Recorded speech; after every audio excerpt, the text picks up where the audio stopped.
नहीं तो बरसात का पानी बहुत दिक्कत करता है। आपको छत को बिल्कुल साफ़ सुथरा रखना है जिससे कि कहीं भी उसमें कोई सीलन वगैरह कोई भी ऐसी प्रॉब्लम ना आए। कुछ बरसात में ज़रूर हमेशा आपके फंगस आएगा ही आएगा और कुछ प्लांट्स आपके उसमें मरेंगे। साथ में देखेंगे दुनिया भर के पेस्ट जो होते हैं ना वो आपके प्लांट्स पर आएंगे।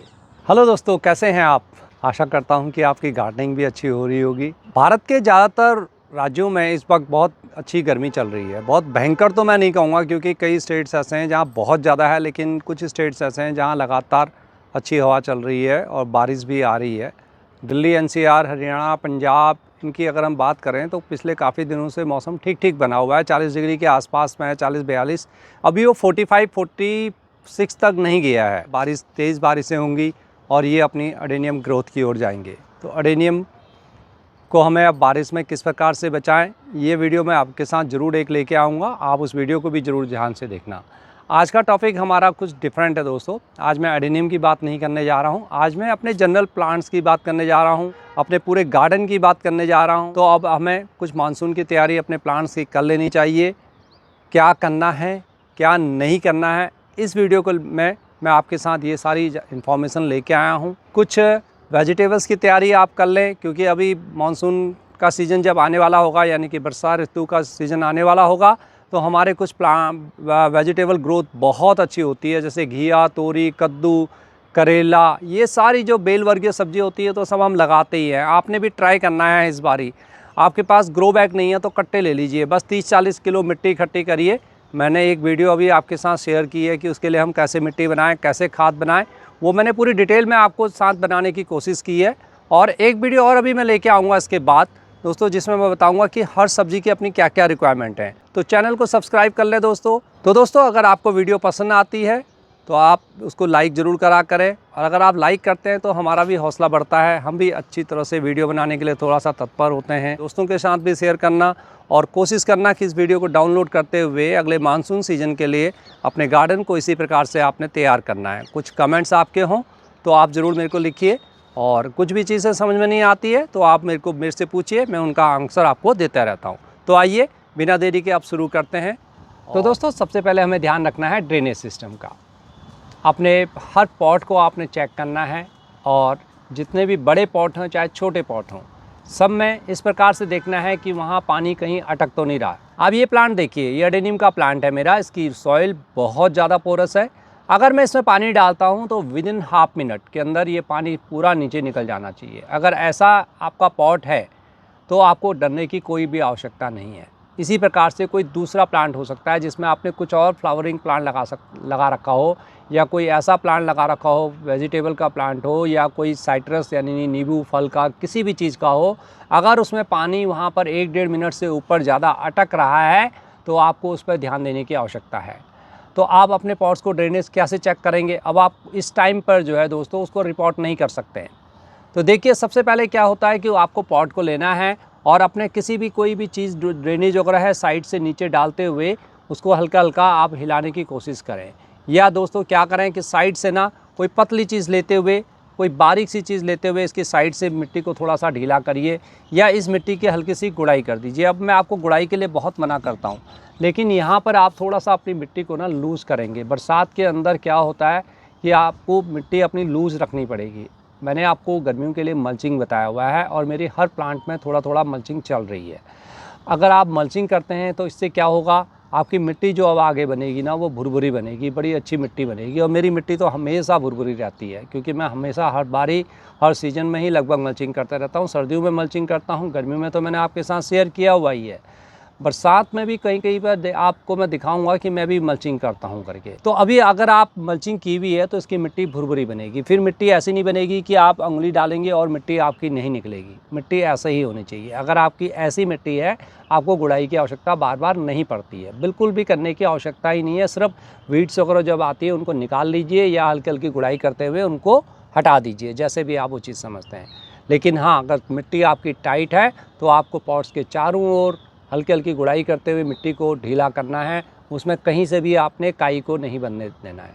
ऊपर से ना एक बारीक सी लेयर बन जाती है, ग्रीन ग्रीन सी लेयर बन जाती है, और जब वो लेयर बननी स्टार्ट होती है तो मेरे प्लांट्स में उसी टाइम पर फंगस आता है। और क्योंकि वो उसमें क्या होता है, अनएरोबिक कंडीशंस हो जाती है रूट्स के लिए, आपके प्लांट के लिए। और जब एनारोबिक कंडीशंस होती है तो प्लांट मेरा डाई करता है, वहाँ पर उसको फंगस के लिए बहुत अच्छी एक स्थिति बनती है, या फिर दूसरे जो कीड़े होते हैं वो उसके अंदर बहुत सारे आते हैं और मैगट्स वगैरह हैं, ये सब चीज़ें आती हैं, या दूसरी चीज़ें बहुत सारी ऐसी आएंगी और आपका प्लांट धीरे धीरे बिल्कुल एकदम मरना स्टार्ट हो जाएगा, उसकी पत्तियां ड्रॉप होनी शुरू हो जाएंगी और प्लांट जो है वो ग्रोथ नहीं करेगा। अदरवाइज़ मानसून के अंदर हर प्लांट आपका ग्रोथ करेगा। तो आपको अपने, चाहे छोटा पॉट हो चाहे वो बड़ा पॉट हो, चाहे आपके बड़े बड़े आपने बेड्स जो हैं जो मैं जैसे मेरे होते हैं, ये बड़े वाले जो ग्रो बैग्स हैं वो है, या जो क्यारियाँ आपने बना रखी हैं, क्यारियों में तो ड्रेनेज ज़्यादा अटक प्रॉब्लम नहीं करता है, लेकिन हाँ फिर भी आपको चेक करने की आवश्यकता है कि क्या उनके अंदर कहीं पानी तो नहीं अटक रहा है, नहीं तो बरसात का पानी बहुत दिक्कत करता है। इस चीज़ का विशेष रूप से ध्यान रखें और ये चीज़ें अभी से सब चेक कर लेनी स्टार्ट करनी है। और दूसरी बात, हम में से अधिकतर लोग जो है वो छत पर आजकल गार्डनिंग कर रहे हैं, तो छत को आपको साफ़ सुथरा रखना है, आपको अपने प्लांट्स को उठा के रखना है। देखिए आप देखिए मेरे ये जितने भी हैं ये सारे स्टैंड के अंदर मेरे हैं, और जो थोड़े बहुत आप पॉट देख रहे हैं ना मिट्टी के नीचे रखे हुए, ये गर्मी से बचने के लिए मैंने अभी ऐसे रखे हुए हैं। तो ये ग्रीन शेड जो मेरा ऊपर लगा हुआ है जिसके नीचे अभी मैं बैठा हुआ हूँ, ये भी मेरा हट जाएगा जैसे ही पहली मानसून की बारिश आएगी। जैसे ही दिल्ली में ह्यूमिडिटी बढ़ेगी या आपके एरिया में ह्यूमिडिटी बढ़ती है, इसको आपने हटा देना है। फिर बारिश को आने दीजिए, इसको मत रखना, बारिश में बिल्कुल भी नहीं रखना होता है।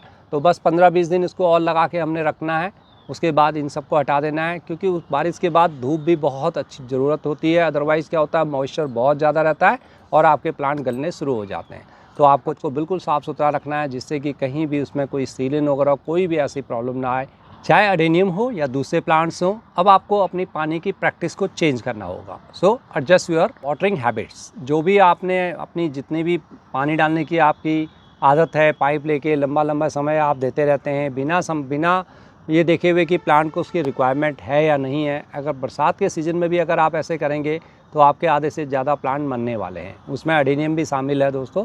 तो आपको अपनी पानी डालने की प्रैक्टिस में सुधार लाना होगा। अब आपको कोशिश करनी है, मानसून के अंदर कोशिश करिए, ये मेरा अपना अच्छा एक्सपीरियंस है कि मॉर्निंग के अंदर आप उसमें पानी दीजिए। मॉर्निंग के अंदर इसलिए कह रहा हूँ क्योंकि आप मानसून में देखेंगे ज़्यादातर जो बारिशें होती हैं वो दोपहर या शाम के वक्त होती हैं। तो कई बार क्या होता है कि हमारा प्लांट बिल्कुल एकदम 2-3 दिन बारिश नहीं होती या गर्मी होती है, बिल्कुल सूख रहा होता है, और शाम को हम एकदम से पानी डालते हैं और थोड़ी देर बाद फिर बारिश आ जाती है। वो मॉर्निंग में भी हो सकता है, मैं ये नहीं कह रहा कि मॉर्निंग में ऐसा नहीं होता है, लेकिन ज़्यादातर बारिशें हमारी दोपहर के बाद ही होती है। ये आप ध्यान देना मानसून में। वैसे तो कभी भी बारिश हो सकती है, ये फिर भी आप पर डिपेंड करता है, लेकिन कोशिश करिए कि आप जब पानी दे रहे हैं तो अपने पॉट को अच्छी तरह से देखें। बिल्कुल उसकी मिट्टी एकदम टाइट होनी चाहिए, यानी कि टाइट मीन्स सूखी भी होनी चाहिए। तो ये देखिए, ये मेरा गुड़हल का प्लांट है और आप देख रहे हैं कितनी अच्छी ग्रोथ ये ले रहा है इस टाइम पर, जबकि ये गर्मियों में बहुत कम फ्लावरिंग देता है। लेकिन इस बारी जैसे अभी मैंने बताया बहुत ज़्यादा टेम्परेचर नहीं बढ़ा है, तो मेरा ये बहुत खुश है। और अब आप इसकी मिट्टी देखिए, सुबह मैंने इसकी वाटरिंग करी थी ना, ये देखिए अभी भी इसमें हल्का हल्का गीलापन है, और मैंने इसमें बहुत हल्की सी मैंने इसको मल्चिंग की हुई है यहाँ पर इस प्रकार से, और इसमें ज़रूरत भी नहीं पड़ रही क्योंकि इसमें मेरा ये पर्सुलिन का एक प्लांट लगा हुआ है जो मैंने इसमें जानबूझ के छोड़ दिया है। तो इसको क्या मेरे को अभी पानी देना है शाम के वक्त? बिल्कुल नहीं दोस्तों। अगर मैं इसमें बार बार पानी डालूंगा तो मेरा प्लांट ग्रोथ नहीं करेगा। मेरे प्लांट को भोजन कौन देता है? जो उसकी फीडर रूट्स होती हैं। फीडर रूट्स क्या होती है? जो मेन रूट्स होती है, मेन रूट्स के साथ जो रूट्स का ना एक गुच्छा सा बना होता है, वाइट छोटी छोटी वाइट रूट्स होती हैं, जो वही फीडर रूट होती है, वही उसको भोजन देती हैं। अब आपके मिट्टी में पानी नीचे है और उन रूट्स को पानी वहाँ से ऑलरेडी मिल रहा है, उनको ज़रूरत नहीं है उस पानी की, क्योंकि नीचे मॉइस्चर बना हुआ है। आपने थोड़ा सा उंगली डाली, देखा कि ऊपर से हल्का सूखा हुआ है, लेकिन प्लांट मेरा बिल्कुल हैप्पी था। और अभी मैंने इसमें 1 लोटा पानी और डाल दिया या 1 जग पानी और डाल दिया, तो क्या होगा, अब उसको रूट्स को ना ढूंढने की आवश्यकता ही नहीं होगी, उसको वहीं पर ही वो सब चीज़ें मिल जाएंगी। वो भोजन की उसमें थोड़ा सा बढ़ेंगी, लेकिन नीचे क्या होगा, फिर थोड़ा सा मॉइस्चर ज़्यादा हो जाएगा, तो वो फिर रूट जो है बढ़ती नहीं है और वो वहाँ पर गलनी शुरू हो जाती हैं, उनके लिए एनारोबिक कंडीशन हो जाती हैं। इसलिए थोड़ा सा नीचे तक प्लांट को सूखने दें। हल्का सा अगर प्लांट मुरझाता है ना तो मुरझाने दें, लेकिन ख़ास तौर पर तब जब उसमें फ्लावरिंग ना हो रही हो। इसलिए क्यों कहते हैं कि जैसे मिर्च का प्लांट है या दूसरे प्लांट है, जब उनमें जैसे नींबू का प्लांट है कि उसमें फ्रूट जब फूल आता है तो पानी कम डालना चाहिए। रीज़न ही यही होता है, क्योंकि आप ज़्यादा पानी डालते हैं ना तो प्लांट को लगता है मुझे ग्रोथ की ओर जाना है, तो वो फिर प्लांट पानी ज़्यादा ऑब्जर्व करता है, अपनी ग्रोथ को बढ़ाने की कोशिश करता है, अपना ध्यान फ्रूटिंग से हटा देता है। जैसे आप बेल लगाने जा रहे हैं, कुछ खीरा की बेल होगी, आपकी कद्दू की होगी, घिया की होगी, तोरी की होगी, इनमें इनको प्लांट्स को पानी की ज़रूरत होती है, लेकिन एक्स्ट्रा पानी आप देंगे। बारिश हुई है, अभी नीचे मिट्टी गीली है, ऊपर से हल्की सी सूखी है, और आपने क्या होगा कि आप दिन में आएंगे देखेंगे धूप बहुत तेज़ होती है। बारिश के बाद अक्सर ये होता है कि धूप बहुत तेज़ आती है, आसमान बिल्कुल क्लियर हो जाता है, थोड़ा सा ह्यूमिडिटी बढ़ जाती है। उस टाइम पर आपका पत्ते तोरी के घिया के ना ऐसे लटके हुए होते हैं, और आपको लगेगा हाय इसमें तो पानी नहीं है। ऐसा नहीं होता है। शाम को जब आपके देखिए तो उस समय देखेंगे आप प्लांट आपका बिल्कुल स्टेबल होगा। अगर स्टेबल है तो उसको पानी डालने की आवश्यकता नहीं है, और फिर भी अदरवाइज़ आप अपने ग्रो बैग के अंदर या जो भी पॉट है उसके अंदर उंगली डाल के देखिए, थोड़ा सा 2 इंच 1-1.5 इंच आदत डालिए, फिर आपको थोड़ा सा पता लग जाएगा। धीरे धीरे ये वाटरिंग हैबिट्स ना आपको समझ में आ जाएंगी, तो तभी उसको पानी दें। तो वाटरिंग प्रैक्टिसेस आपकी मानसून में बहुत अच्छे होने वाली है। दोस्तों आगे बने रहिए, क्योंकि बहुत अच्छी चीज़ें टिप्स मैं आज आपको बताते रह रहा हूँ। मनीष, फंगल डिजीज़ आपको अपने वहाँ जितने भी प्लांट्स के अंदर हैं, कुछ बरसात में ज़रूर हमेशा आपके फंगस आएगा ही आएगा, और कुछ प्लांट्स आपके उसमें मरेंगे। जैसे एडेनियम प्लांट हैं या दूसरे प्लांट्स हैं जैसे सक्लेंट्स हैं, या दूसरे जो बहुत जल्दी आपके ना ख़राब हो जाते हैं, उसके अंदर थोड़ा सा फंजीसाइड, जब भी आपको लगे कि आपके वहाँ बारिश हो चुकी है, 2-3 दिन आगे प्रेडिक्शन है कि बारिश नहीं होने वाला, तो हल्की हल्की फंजीसाइड जो है ना प्लांट्स के चारों ओर आधा स्पून लेके उसमें थोड़ा सा फैला दें। वो बहुत ही ज़रूरी है, और वो उससे क्या होगा 10-15 दिन के लिए आप अपने प्लांट को बिल्कुल प्रोटेक्ट कर लेंगे। और अगर 3-4 दिन के बाद बहुत तेज़ बारिश फिर आ जाती है और वो फंजीसाइड सारा निकल जाता है, बहुत तेज़ बारिश थी, उसके 1-2 दिन के बाद फिर डाल दीजिए। उसमें आपको ऐसा नहीं है कि आज आपने डाल दिया 15 दिन तक मेरे को डालना ही नहीं है, वो तो आपने देखना है कि कब कितनी ज़्यादा बहुत ज़्यादा बारिश हुई है, हल्की बारिश हुई है। लेकिन थोड़ा सा अगर आप थोड़ा ऐसे डालते रहेंगे तो यकीन मानिए आपके प्लांट में कोई फंगल डिजीज़ इस प्रकार से आएगी नहीं। खासतौर पर अगर आप तोरी की बेल, कद्दू की बेल, घिया की बेल, खीरा की बेल ये लगा रहे हैं, करेला की लगा रहे हैं, तो इनमें बहुत जल्दी फंगस आ जाता है। स्टेम के अंदर फंगस आएगा तो उनको काट दीजिए। जहाँ भी टहनियाँ आपकी गल रही हैं उनको काट दीजिए, उसमें स्प्रे कर दीजिए कभी शाम के वक्त। अडेनियम में तो ख़ास तौर पर रखना है, और अडेनियम की वीडियो तो मैं आपके साथ अलग से सेपरेट लेके आऊँगा, क्योंकि अडेनियम बहुत कुछ मानसून के अंदर मांगता है। तो आपको फंजीसाइड का थोड़ा सा यूज़ करना है और ओवर वाटरिंग नहीं करनी है। तीसरा इंपॉर्टेंट पॉइंट होगा। और दोस्तों चौथा पॉइंट तो बहुत इंपॉर्टेंट है, पेस्ट। मनीज, पेस्ट का बहुत ज़्यादा अटैक होता है। आप बरसात में देखेंगे दुनिया भर के पेस्ट जो होते हैं ना वो आपके प्लांट्स पर आएंगे। धीरे धीरे मक्खियाँ बढ़नी स्टार्ट हो गई है। मच्छरों का तो आतंक पहले था ही, जैसे जैसे अब ह्यूमिडिटी बढ़ेगी ना उसके साथ साथ दूसरे पेस्ट भी आपके आएंगे। आपकी बहुत सारी मैगट्स आएंगे, बहुत सारी इलियाँ आपके छतों पर, गार्डन के जो पॉट्स होते हैं उनके आसपास में आपको नज़र आएंगी। या इसी प्रकार से वाइट ग्रफ्स जो मैं आपको अक्सर बोलते रहता हूँ, वो भी अपने अंडे देने के लिए आपकी मिट्टी को चूज करेंगे। तो उन चीज़ों का आपको ध्यान रखना है। तो आपको पेस्ट का बिल्कुल ध्यान रखना है, क्योंकि पेस्ट अटैक बहुत ज़्यादा होता है, ख़ासतौर पर गुलाब के अंदर या दूसरे जो प्लांट्स हैं उसके अंदर जिनकी कोमल कोमल पत्तियाँ निकलेंगी उनके अंदर पेस्ट का बहुत ज़्यादा अटैक होगा। तो आपको इसको मैनेज करने के लिए अपना नीम ऑयल आपको हमेशा रेडी रखना है। और दोस्तों नीम ऑयल के साथ ना एक आपको बायो एंजाइम्स भी, जिस बायो एंजाइम्स में आगे भी अभी कवर करूँगा, एक बायो एंजाइम्स भी आपको प्रिपेयर करना है। और वो बायो एंजाइम्स कौन सा होगा उसकी मैं वीडियो एक सेपरेट आपके साथ लेके आऊँगा। नीम ऑयल के साथ अगर आप उसको मिला देंगे तो वो बहुत ज़्यादा इफेक्टिव हो जाता है, क्योंकि कई लोग कहते हैं कि हमारा नीम ऑयल से कंट्रोल नहीं हो पाता है। मेरा तो हो जाता है, मेरा तो वैसे भी नीम ऑयल की ज़रूरत नहीं होती है। एंजाइम्स को बनने में 90 दिन का समय लगता है और जुलाई तक आपको उसको प्रिपेयर करना है। और वो अगर आपको बायो एंजाइम्स मिल जाता है तो आप लगभग 1 साल तक अपने प्लांट्स में उसका इस्तेमाल कर सकते हैं। बहुत ही यूज़फुल है। मेरे को कमेंट्स में लिखिए ना कि आप चाहते हैं कि मैं उस वीडियो को बनाऊं, तभी तो मैं आपको बताऊंगा, या आप गैस कीजिए कि वो बायो एंजाइम्स कौन सा हो सकता है। तो आपको पेस्ट का अपना अब इसका ध्यान रखना है। तो दोस्तों आपको अपने गार्डन में पेस्ट का बिल्कुल ध्यान रखना है और कहाँ क्या हो रहा है अपने हर प्लांट पर आपको नज़र रखना है। इस वक्त लीफ माइनर भी आएंगे, बहुत सारी चीज़ें आएंगी। अब आप देखेंगे बरसात के अंदर, तो आप थोड़ा सा अगर प्रिकॉशंस रखेंगे तो ये सब चीज़ें आपके गार्डन को नुकसान नहीं पहुँचाएंगे। ये गुड़हल के प्लांट में आप देखिए नीचे इसमें काफ़ी नीचे स्पेस है, लगभग 1-1.5 इंची या 2 इंची के आसपास में इसमें स्पेस है बिल्कुल ऊपर तक, जहाँ पर पानी इकट्ठा हो सकता है। तो अब आपको क्या करना है, इसको थोड़ा सा भर देना है। या तो इसमें मिट्टी डाल देनी है आपको, या थोड़ा थोड़ा ऊपर से आप हल्की सी कोई 1-2 मुट्ठी खाद लेते हुए मिट्टी के साथ मिलाकर इसको खाद से डाल दें। या इसमें अगर ज़्यादा के प्लांट में दोस्तों अगर ज़्यादा स्पेस नहीं है तो आप उसमें हल्की सी कोई प्लास्टिक सीट या कोई ऐसी सीट लगा सकते हैं जिससे कि बहुत ज़्यादा पानी उसमें न जाए।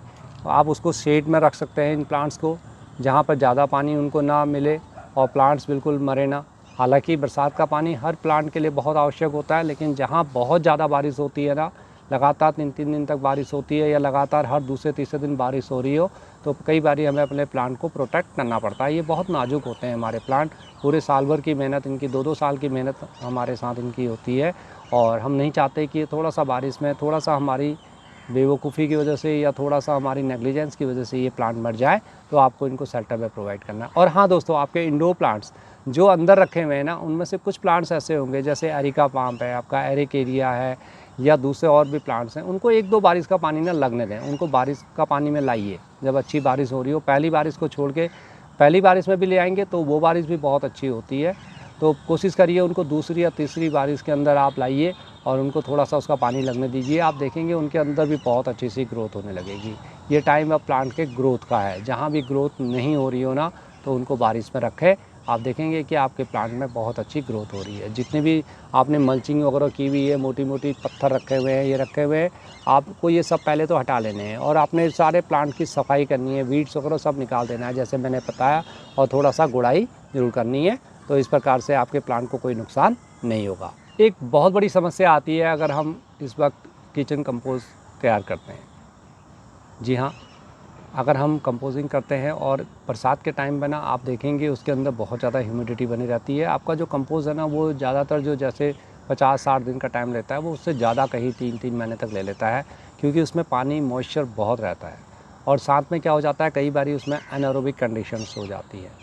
हालांकि इसका एक वीडियो मैं आपके साथ सेपरेटली लेके आऊँगा, लेकिन अभी मैं इसमें टिप्स में इतना आपको बता दूँ कि आपको अपने कंपोस्ट के अंदर किसी भी प्रकार का कोई बरसात का पानी नहीं लगने देना है। उनको इस प्रकार से ढक के रखना है कि बिल्कुल भी उसमें कहीं भी एक बूंद भी बारिश का पानी न जाए। जो भी आपने सूखे पत्ते की खाद बना रखी है, गोबर की खाद वगैरह रखी हुई है, तो उनको ढक के रखिए, उनके अंदर बारिश का पानी न जाने दें। अदरवाइज़ क्या होगा, उसमें बहुत सारे उसके जो खाद का जो न्यूट्रिशन है वो भी बहेगा, और यानी कि आपकी उसकी क्वालिटी भी ख़राब होगी, और साथ में उसमें बहुत सारे मैगट्स वगैरह कीड़े भी उसमें बरसात में आने स्टार्ट हो जाते हैं अगर आपकी खाद ज़्यादा अच्छी तैयार नहीं है। तो आपको अपने किचन कंपोस्ट का भी ध्यान रखना है। किचन कंपोस्ट के ऊपर बरसात में मैं एक बहुत अच्छी वीडियो आपके साथ जल्दी शेयर करूंगा दोस्तों। ये कुछ मुख्य बातें थी दोस्तों, उसके अलावा कुछ और पॉइंट्स मैंने लिख रखे हैं जिससे कि मैं भूल न जाऊं। तो जैसे लिक्विड मैन्योर, अब आपको लिक्विड मैन्योर बहुत तैयार करके रखना है। बरसात के अंदर आपको अपने प्लांट्स को फर्टिलाइज नहीं करना होता, अच्छी खासी खाद नहीं देनी होती है। ये आप सितंबर या अक्टूबर में देंगे जब बरसात लगभग ख़त्म हो चुकी होगी। अभी आपको कभी देना हो, जैसे अभी मैंने पहले बताया था, 1-2 मुट्ठी मिट्टी के अंदर या किसी के अंदर भी आप मिला दीजिए। जो फ्रूटिंग प्लांट हैं उनमें मिला दीजिए, जैसे भिंडी के प्लांट्स हैं उसमें मिला दीजिए, मोगरा के प्लांट में 1-1, 2-2 मुट्ठी इस प्रकार से आप बीच में देते रहें। इससे बहुत ज़्यादा कोई ज़्यादा फ़र्क नहीं पड़ता है। लेकिन हाँ, भर के जो खाद हम देते हैं वो अभी आपको नहीं देना है। तो आपको क्या करना है, आपने बहुत सारे लिक्विड फर्टिलाइज़र्स बनाने हैं। उनकी भी डिटेल वीडियो एक प्रकार से मैं फिर लेके आऊँगा, क्योंकि ये वीडियो बहुत लेंथी हो जाएगी। लेकिन आपको लिक्विड फर्टिलाइज़र ज़रूर सीखना है और अपने प्लांट को लिक्विड फर्टिलाइज़र इंस्टेंट एनर्जी के लिए देना है। क्योंकि क्या होता है, बारिश का पानी जब लगातार आता है ना, तो सारे न्यूट्रिशन हमारे लीच आउट हो जाते हैं प्लांट के नीचे से। तब आपको उसके न्यूट्रिशन वैल्यू बढ़ाने के लिए सबसे बढ़िया रहता है, उसमें 4, 5, 6 प्रकार के बल्कि होते हैं, बल्कि 200 ज़्यादा ही है, 7 प्रकार के कम से कम आपके पास लिक्विड मैन्योर होते हैं।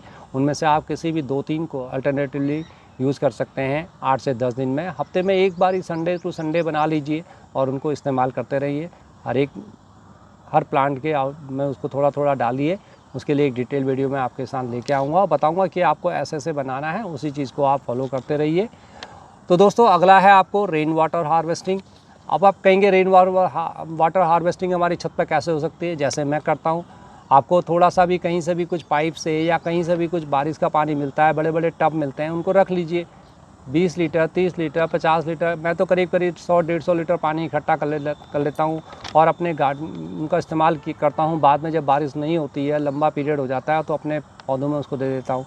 उसके अंदर पानी में न्यूट्रिशन भी वैल्यू बहुत होती है और मेरे प्लांट्स उसमें बहुत हैप्पी भी रहते हैं। वाटर प्लांट अगर आपने लगा रखा है तो आपको क्या करना है, आप देखेंगे उसमें बहुत अच्छे आपके फ्लावर्स वगैरह आ रखे होंगे, तो आपने उसको तो पानी को पूरा निकालना नहीं है एकदम से।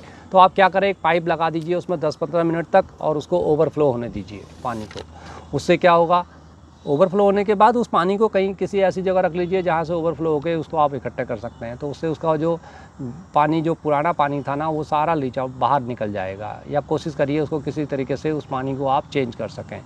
पानी इकट्ठा करके आप रखेंगे तो एक बड़ी समस्या और हो जाती है कि मच्छर होते हैं इसके अंदर, और बरसात के अंदर जो मच्छर, ख़ास तौर पर डेंगू वाले मच्छर जो होते हैं, तो उससे बहुत हमें डर लगता है। और तो वो चीज़ें आपको भी नहीं करनी है। तो उसमें थोड़ा सा या तो पेट्रोल, केरोसिन या कुछ ऐसे मच्छर मारने की जो भी दवाई आती है, जो भी आपको मिले वो उसमें ज़रूर यूज़ कर लें।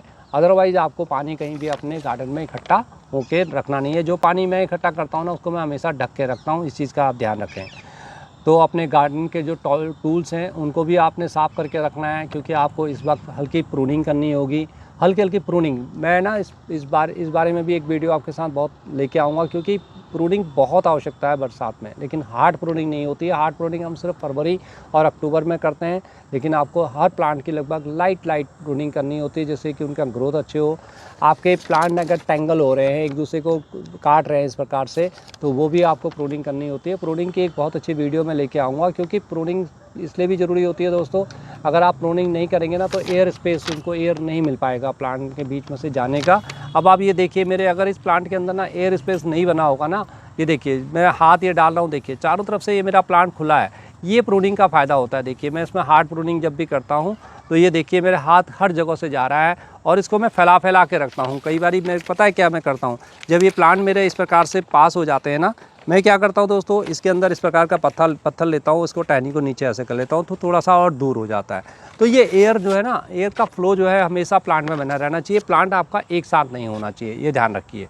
प्लांट एक साथ से ध्यान आया, अभी हमने सारे प्लांट को इकट्ठा करके रखा हुआ है। गर्मी है, एक दूसरे के साथ वो सह रहे हैं बेचारे, लेकिन बरसात आते ही थोड़ा सा उनको दूर रखना है। उनके अंदर आपको एयर का स्पेस बना के रखना है। तो वीडियो को मैं ख़त्म करूँगा फिर से बायो एंजाइम्स पर। ये बिल्कुल सही समय है, आपको कम से कम 3-4 किस्म के ना बायो एंजाइम्स बनाना चाहिए। किस चीज़ से बनाएंगे? जिससे आप किचन कंपोस्ट बनाते हैं, किसी भी चीज़ का हो सकता है। ओनियन पील का हो सकता है। आपके जैसे गर्मियों में आप इतना सारा आजकल नींबू के शरबत, नींबू पानी पी रहे हैं, तो नींबू पानी के जो बाहर का जो होता है, बचा हुआ होता है वेस्ट, उसका हो सकता है। हर प्रकार का जो एंजाइम्स है, आप कम से कम 4-5 एंजाइम्स बना के रखिए। आपको रेशियो रखना है 1:3:10:20। वो मैं आपके साथ डिटेल में बाद में बात करूँगा। और ऐसी वीडियो अगर आप देख के अपनी गार्डनिंग को सीख पाते हैं, तो आप ज़रूर अपना आधा घंटा का समय दीजिए। टुकड़े में वीडियो को देखिए। मैं हमेशा कहता हूँ वीडियो को सेव कर लें, उसके बाद उसको आगे देखिए। अब दोस्तों, अगर वीडियो पसंद आई हो तो आप लाइक करें। आप लाइक करते हैं ना, तब मैं अच्छी वीडियो बनाने के लिए प्रेरित होता हूँ। हमें भी तो कुछ प्रेरणा चाहिए दोस्तों। आपके साथ में इतनी सारी चीज़ें शेयर करता हूँ। और हाँ, ज़रूर मेरे को लिखिए कि आप क्या क्या तैयारी कर रहे हैं। इनके अलावा क्या कोई और तैयारी ऐसी रह गई है जो मेरे से छूट गई हो, जो मेरे को ध्यान में ना आ रही हो, मेरे साथ ज़रूर शेयर करें। मिलता हूँ किसी और वीडियो में, तब तक के लिए नमस्कार दोस्तों। Happy gardening.